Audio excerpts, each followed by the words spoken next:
say, "Hey, Allie, I'm just hanging out with my friend Alley Cat, missing all of my Satsuma Public Library children.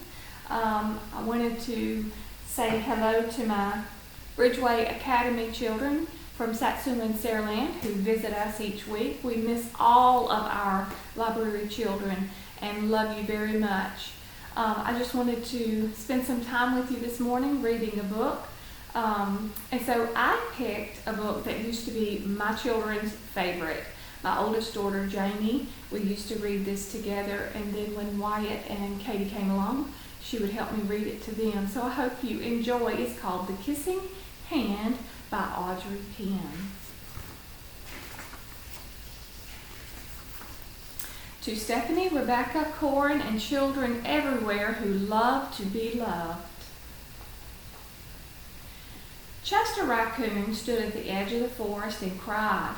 "I don't want to go to school," he told his mother. "I want to stay home with you. I want to play with my friends and play with my toys and read my books and swing on my swing. Please, may I stay home with you?"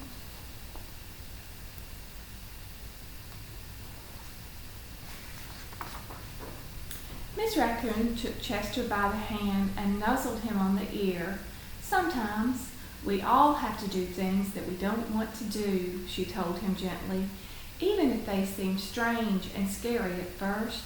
But you will love school once you get started, even if it's homeschool for a time."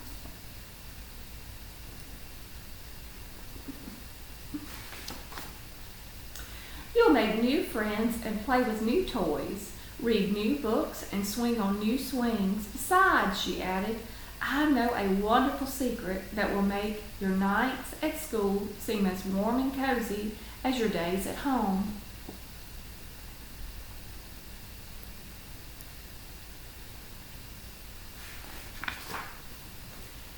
Chester wiped away his tears and looked interested. "A secret? What kind of secret?" "A very old secret," Miss Raccoon said. "I learned it from my mother, and she learned it from hers. It's called Kissing Hand." "The Kissing Hand?" Chester asked. "What's that?"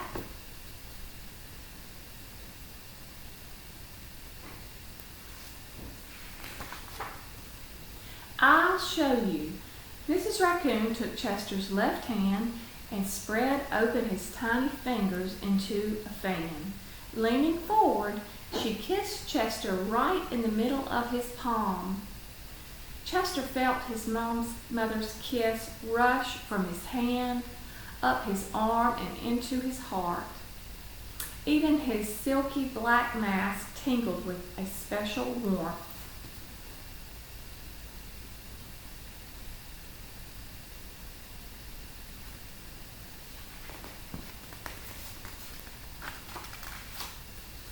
Mrs. Raccoon smiled. "Now," she told Chester, "whenever you feel lonely and need a little loving from home, just press your hand to your cheek and think, 'Mommy loves you, Mommy loves you.'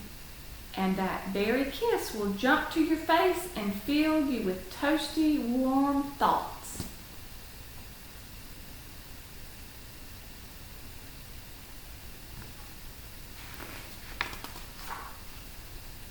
She took Chester's hand and carefully wrapped his fingers around the kiss. "Now, do be careful not to lose it," she teased him. "But don't worry, when you open your hand and wash your food and wash your hands, I promise the kiss will stick."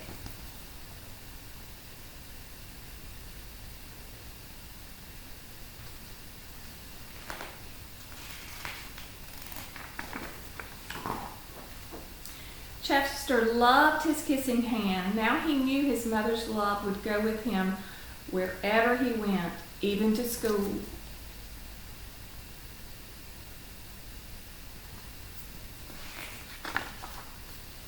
That night, Chester stood in front of his school and looked thoughtfully. Suddenly, he turned to his mother and grinned. "Give me your hand," he told her.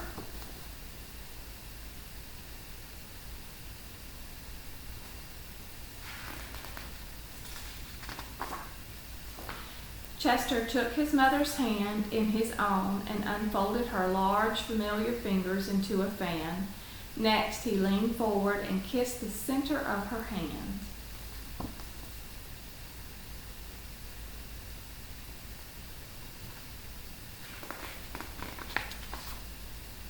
"Now you have a kissing hand too," he told her. And with a gentle goodbye and a "I love you," Chester turned and danced away.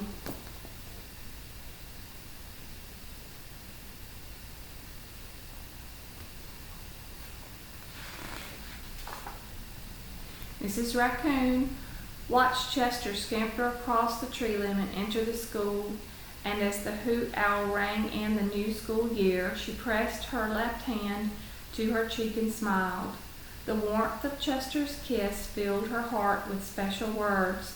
"Chester loves you," it sang. "Chester loves you."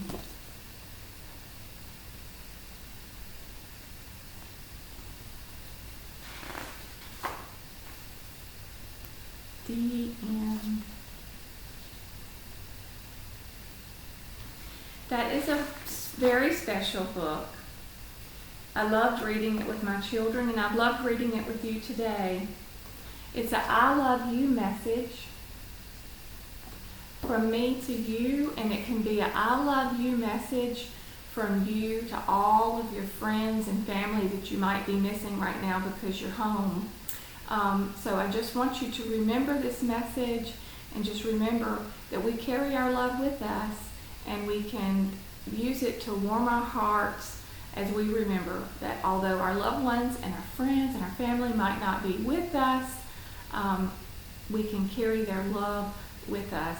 And I just want to remind our Bridgeway kids that on your last visit, Miss Evelyn taught you a little sign language. I think she taught you to give the sign "I love you." And so with that, I'm signing off and reminding all of you that I love you.